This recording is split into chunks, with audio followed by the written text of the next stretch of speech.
Understanding Matthew 24. My name is Daniel Vallis from InformedChristians.com, a website ministry devoted to discerning current events from a Christian and biblical perspective. This video is a warning, but it is not a prediction. I do not know the future, but I can show you what is going on right now.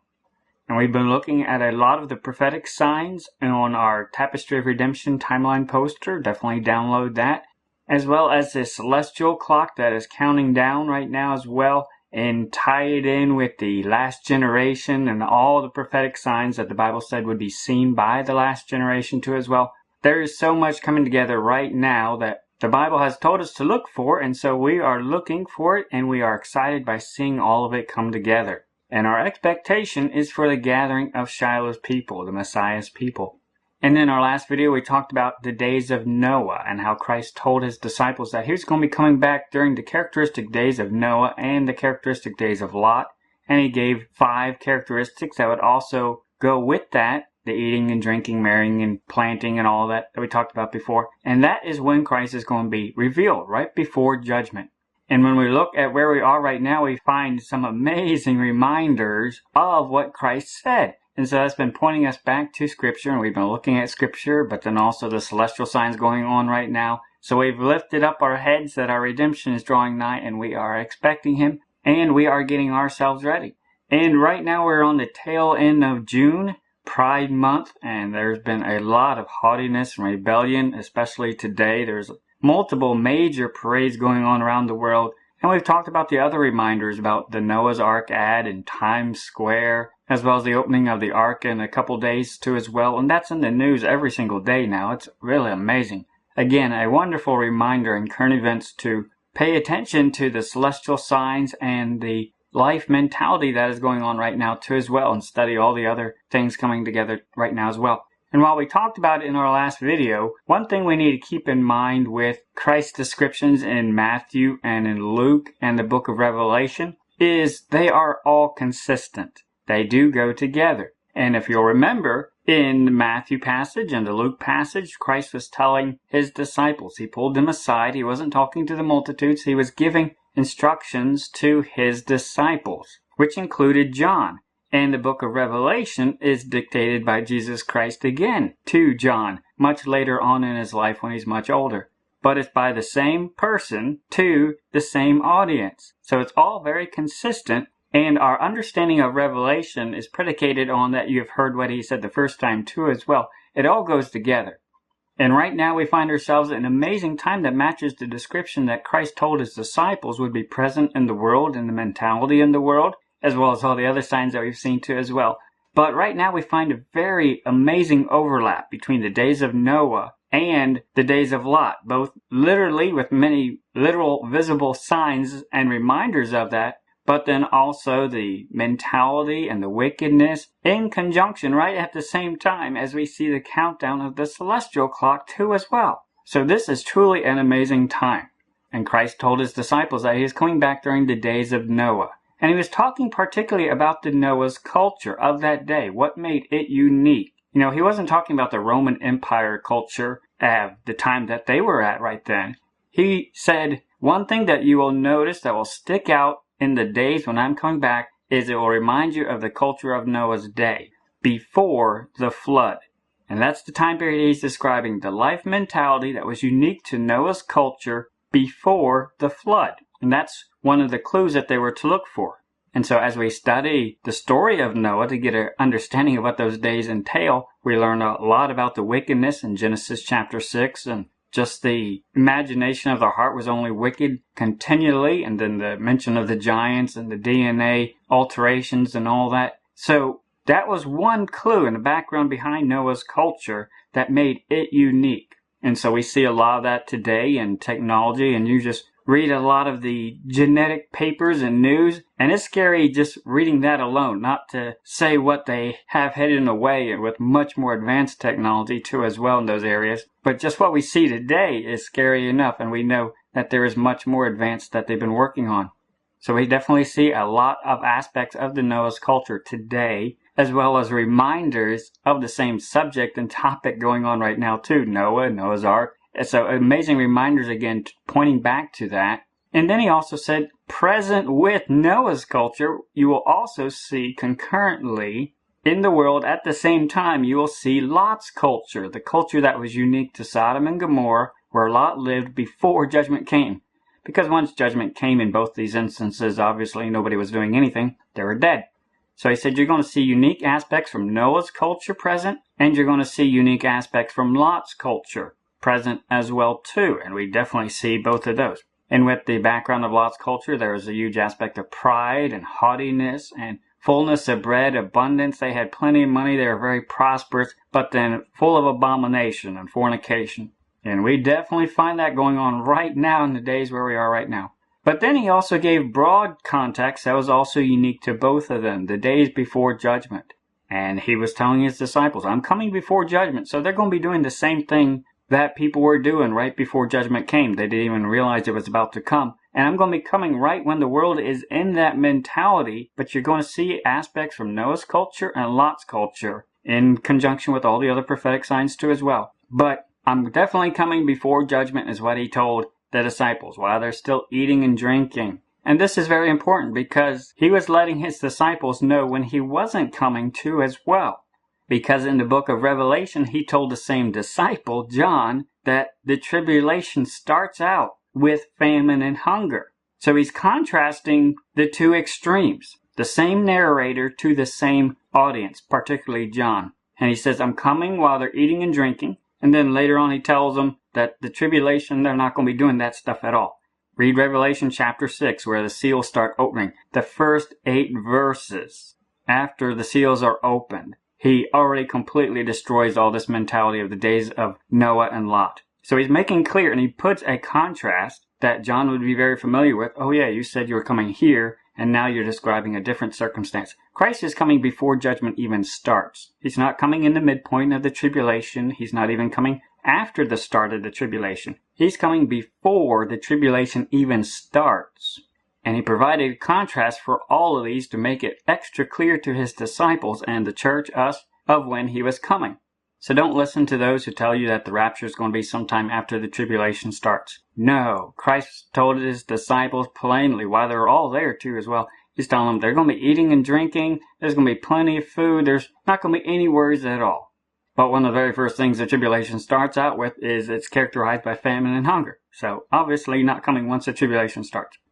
And right now we find generally there's plenty of food available and people are living like life goes on, partying, eating and drinking. The second characteristic was he said they're going to be buying and selling, which is again in contrast to the very start of the tribulation where he specifically tells you there's going to be economic collapse. You're going to be working all day just to get enough money to buy a loaf of bread. So he's contrasting the two to make sure that we get it through our heads. He's coming before the tribulation even starts. And so right now we find the economy is going through some rocky hills and a roller coaster, but it's still humming along. People are still buying and selling and investing in long-term bonds and investing for a future that they think is there.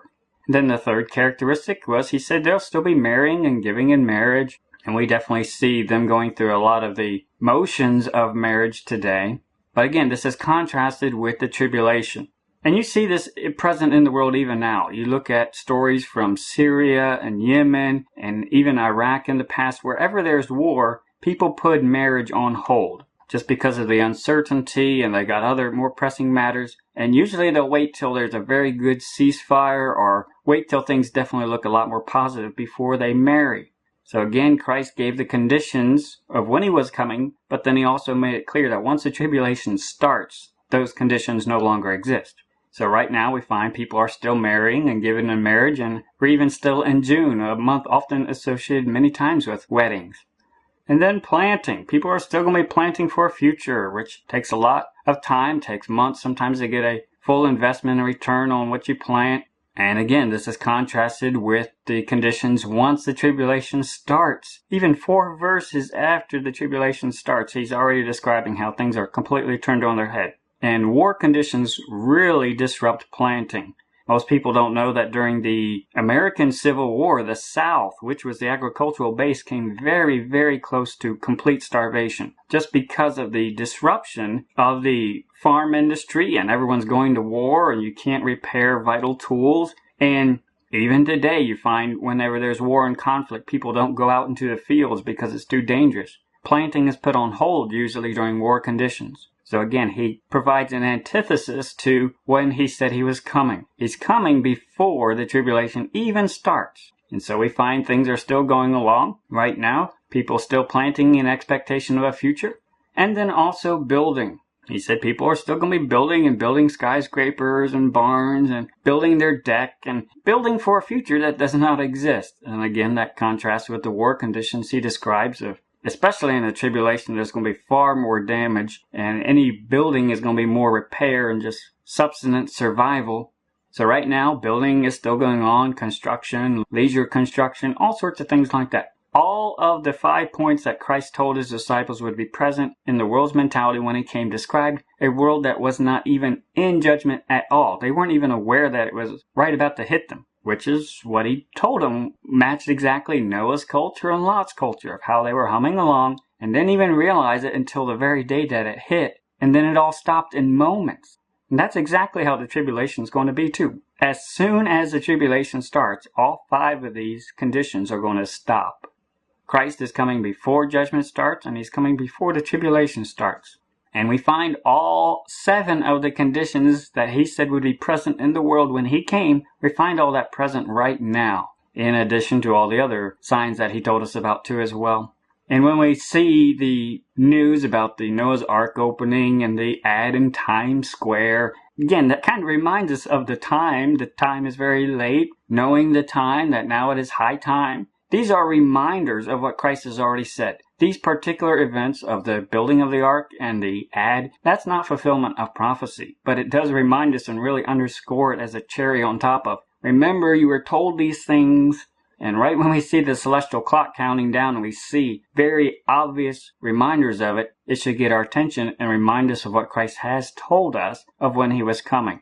And then when we see that we're in the Pride Month and all the major worldwide events getting a lot of sympathy and really the haughtiness of wickedness, that again reminds us of one of the other conditions. So what we're seeing right now is overlapping conditions that Christ said would be present in the world when he returns.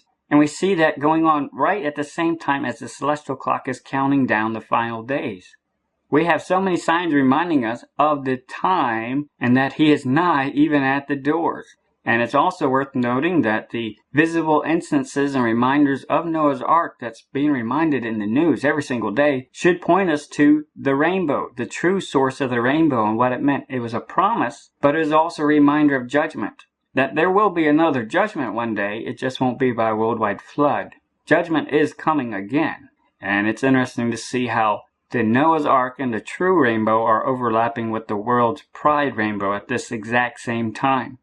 And we saw just today the largest pride parade in New York City, right blocks away from the largest Noah's Ark ad and reminding the world about the true rainbow and that there was a judgment and that there's going to be another judgment in the future too, very soon. The haughtiness and open rebellion is extremely thick, coming from the White House and all aspects of the world, and continual reminders of the days of Noah and the days of Lot. Just tonight on 60 Minutes, the TV show on CBS, which I thought was interesting, another connection with time, knowing what time it is. There was another commercial for the Ark encounter. And even on the main page of CNN today, they had a story about Noah's Ark there too as well. It's in the news every single day all over the world. And then on Google's main page today, they were celebrating Pride for everyone. The haughtiness is everywhere at this time. We are right in the middle of the days of Noah and the days of Lot. Constant 24-hour reminders that we are here. It is time. He is nigh even at the door. So many reminders coming together of when Christ told his disciples he would be coming. And it ties in directly with the book of Revelation. And all these accounts by Jesus Christ regarding prophecy are consistent. But you do have to take in mind what he said before when you do read Revelation, and you do have to give some care when you read the previous passages. So we're going to look at Matthew 24 today, just give you an overview. And I wanted to answer this a few days ago because a lot of people have questions about Matthew 24 because it appears to be confusing. And I've answered several people's questions by email directly, but I'm just going to put this out because a lot of people have questions about this. because it appears to have conflicting information, but it's not. So let's look at Matthew 24, and I'm just going to hit some highlights here. To understand Matthew 24, you must understand how it starts. The very first 2 verses, Jesus is walking with his disciples, and he mentions how the temple is going to be destroyed all the way down to the complete ground. So then verse 3 is the pivotal key part, because right after that, his disciples ask him 3 different questions. 3 different questions. The first one, when shall these things be? When is the temple going to be destroyed? When is Jerusalem going to be sacked? When are these things that you just told us are about to happen? When are they going to happen? The second question is, what shall be the sign of thy coming? And you got to keep it in context. Their concept of his coming at this time was him coming to set up a kingdom. So that's what he's going to be answering. He knew what they were talking about, and they didn't know about anything else. They were only expecting him to set up his kingdom. So that is the question. When are you coming to set up your kingdom? And what is going to be the sign of the end of the world? What is going to be the sign of the end of the world? So you have these 3 different questions that they're asking him. They're just kind of firing a barrage of questions to him all of a sudden. And when we look at the answer spans over 3,000 years. So you have to keep in mind what's coming in the verses ahead are going to be an extremely condensed Reader's Digest version of prophecy, and it's going to be answering those questions, which means he's going to be skipping some stuff. So when is Jerusalem going to be destroyed? When are you coming to set up your kingdom? And when is the end of the world?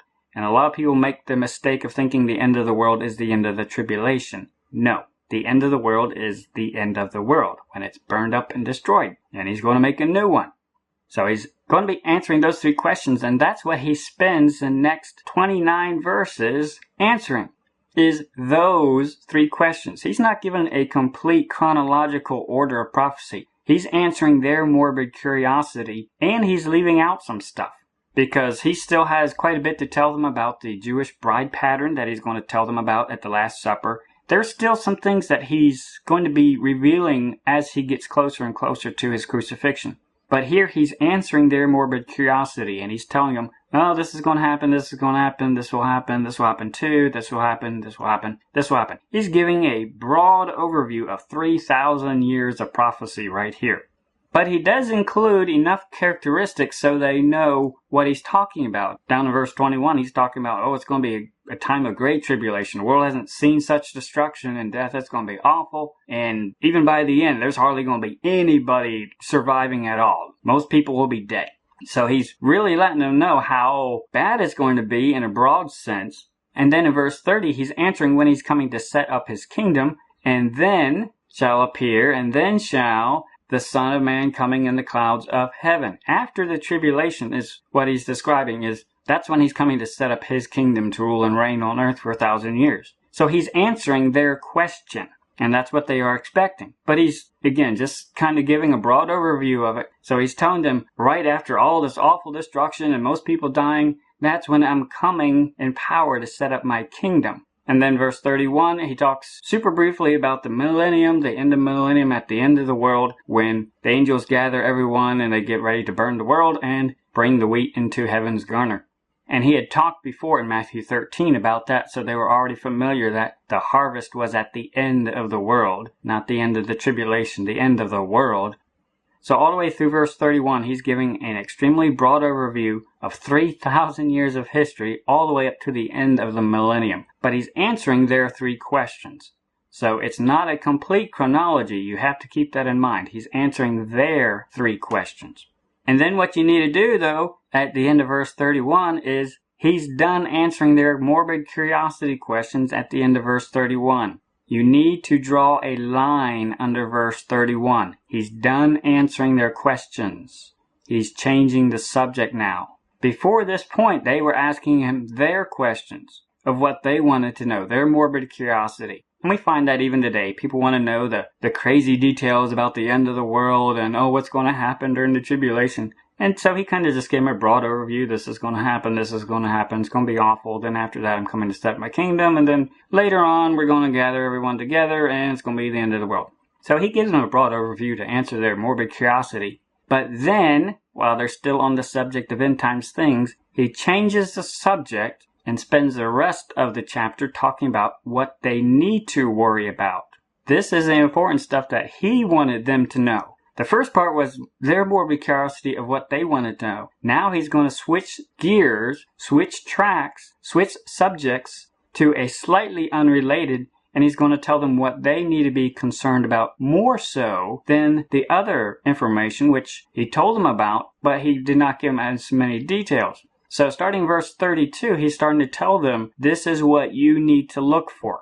He didn't tell them before necessarily detailed signs what they needed to look for. But now he's saying, this is what you need to pay attention to. These are prophetic signs you need to look for. And he starts giving the descriptions of the last generation and the replanting of Israel. And he's using context that from their Jewish background they were familiar with. But he's talking about the last generations and signs that will be seen within that. And here is where he goes in to start describing the days of Noah. And he's saying, for as in the days that were before the flood. So now he's contrasting. He's going to be spending all this time explaining how this will contrast to what he just told them. This is going to be the polar opposite to what he just told them. He had just answered their morbid curiosities about death and destruction and almost everybody dying. But now he says, I want you to pay attention because the signs you need to be watching for are going to be like the days of Noah before the flood, before anything bad happened. Then he goes into eating and drinking, marrying, and he goes through all that. And he goes on to describe how he'll catch people unawares and by surprise, people grinding at the mill, just going through their day-to-day work out in the field. It's going to come as a surprise because judgment has not even started yet. Down in verse 44, he warns them to be ready, for in such an hour as you think not the Son of Man is coming. And he again is contrasting it before there are so many signs. People during the tribulation are obviously going to know they're in the tribulation. That's not going to be a surprise to them at all, especially the end. But here he's telling his disciples, I want you to be watching because when I come back, the days are going to be just like they were before the flood. You're not going to have any warning except for a few preachers of righteousness who are getting out the warning. Life is going to be going on like normal when Christ comes back. And he says, that's why I want you to be watching for what I'm telling you to watch for. Because if you're not watching and paying attention, because things are going on like normal, my arrival can catch you by surprise. Now you can probably see the disciples scratching their heads right now of, wait a minute, you just told us that it's going to be awful and death and destruction and then you were coming after that. And now you're telling us that you're coming before destruction comes. You mean you're coming 2 times? Yes, that's what he was telling them. He was telling them, if they were paying attention, I am coming 2 times because he describes 2 polar opposites. And you got to keep in mind, between 31 and 32, he changes the subject and he changes the description. And so after he answers their morbid curiosity questions, he tells them what they really need to be concerned about. And a lot of people get confused because they start reading from the first part into the second part and they think it's chronological and that the second part comes after the first part. No, they're separate.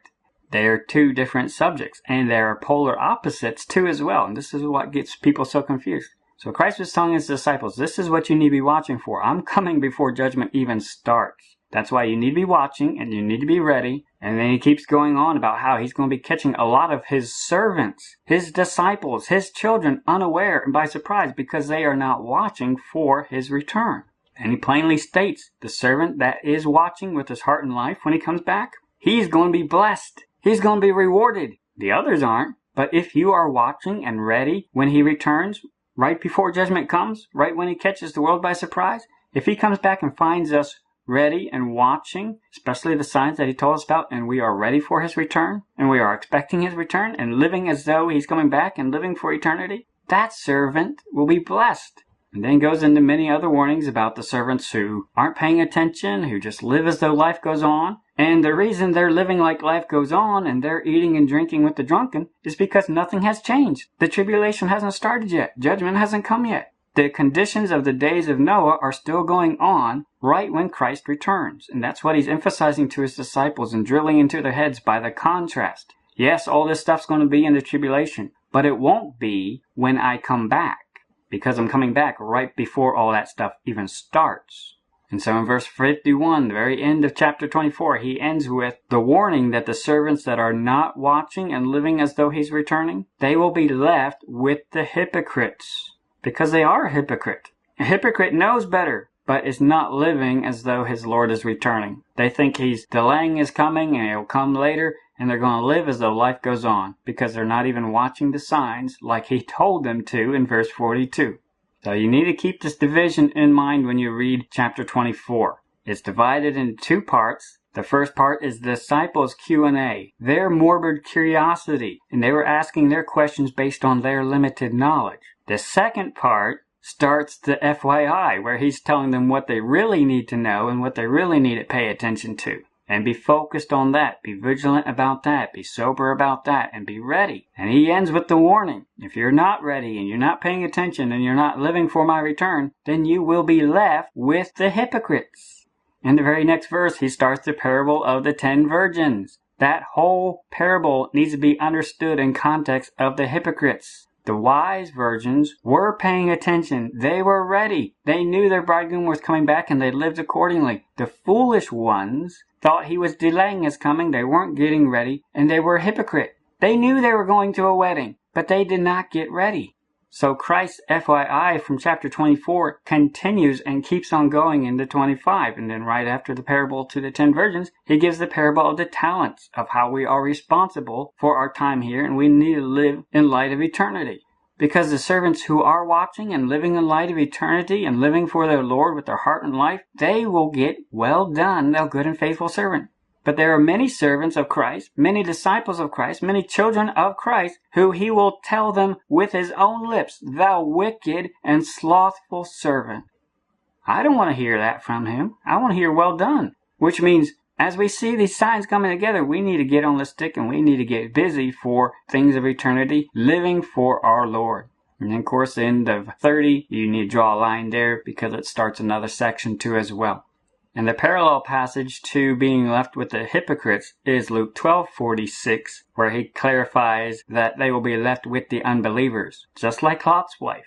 If you're not watching for the days of Lot, then it will catch you by surprise and you'll be left with the hypocrites and the unbelievers. You'll be left here during the tribulation, which is just the example he goes into with the parable of the 10 virgins. So we find ourselves at a very important time with signs that we must pay attention to. We can't just say, oh yeah, I see that. We have to live in light of them. When we see all the signs, 7 signs just right here alone of Christ said, this is when I'm coming back. And right after that, things are all going to change completely opposite. And then we see the celestial signs on top of that, and we see the last generation signs on top of that. This is a very important time with so many reminders. We are without excuse. We have reminders every single day right now that the Lord is returning and that time is counting down. The time is at hand. Matthew 24, he reminded them, therefore be ye also ready, for in such an hour as you think not, the Son of Man cometh. So now, as we have an expectation of the bridegroom coming, we make ourselves ready. We understand the time, and we are sober-minded. We aren't distracted by everything going on in the world right now. We are extremely vigilant, and we are making sure we are getting ready. Because we don't want to be left with the hypocrites. We don't want to be left with the unbelievers. We want Christ to say, well done, thou good and faithful servant. And now's a good time to read the letters to the 7 churches in Revelation chapter 2 and 3. These were written to churches, to Christians. They were addressed to pastors too as well. That should make pastors and teachers and elders sit up extra careful in their chair and pay attention, because the warnings are primarily to them. They're the ones who are going to be judged first. But Christ has high expectation of his servants. There are responsibilities, and that goes right in with the parable of the 10 talents that he told his disciples right in the same sitting when he told them the parable of the 10 virgins and when he told them when he was coming. There are responsibilities. Christ expects us to be faithful and to live in light of his return. And there are incredible blessings and rewards if we do so. And there's also some extremely bad news if we don't. So if you have not yet, definitely check out our articles on these subjects that explore more in-depth 5 lamps going out, which talks about the parable of the 10 virgins. And then also our article, Beware the Tribulation Snare. Again, Christ is coming before the tribulation even springs, and he even told his disciples that it's going to spring like a snare, like a trap. If you aren't watching, you're going to walk right into it, and you're going to be stuck in it. There's not going to be a rapture in the middle of it. It's a trap. Romans 13:11. And that knowing the time, that now it is high time to awake out of sleep. For now is our salvation nearer than when we believed. The night is far spent. The day is at hand. Let us therefore cast off the works of darkness, and let us put on the armor of light. Let us walk honestly, as in the day, not in rioting and drunkenness, not in chambering and wantonness, not in strife and envying, but put ye on the Lord Jesus Christ, and make not provision for the flesh, to fulfill the lust thereof. In our Exodus 2, the Bride Goes to the King's House booklet, we talk about the bride picture and different examples from Scripture that Christ gave of what He expects in His bride and how she should prepare herself and purify herself and perfume herself and get ready for the bridegroom's return. And then there's also the reminders on the back 2 pages of how we can examine our life and just review where we are at. Are we putting on the armor of light? Are we bringing into our life things that we should have? Are we casting off things that we should? Are we trimming off things that we should? And how can we shine brighter for Christ? How can we live for Christ? How can we be the hands and feet of Christ? How can we have the eyes of Christ and see this world like He sees? And how can we have the mouth and say what He says? How can Christ be seen in our life even more? When we have the expectation of our bridegroom's return, we will purify ourselves even as He is pure. We will aim to be like Him, so we will be Christ-like. I do not know the future. I do not know the day or hour of Christ's return, but I do know what He has told us to look for, and I do know that it's happening right now, and I do know the celestial clock is counting down. So I have no reason to doubt, but instead I have reason to put my faith in what God has said and in His Word to make myself ready and to lift up my head, for my redemption draweth nigh. Serve Christ first and highest above all else. Maranatha.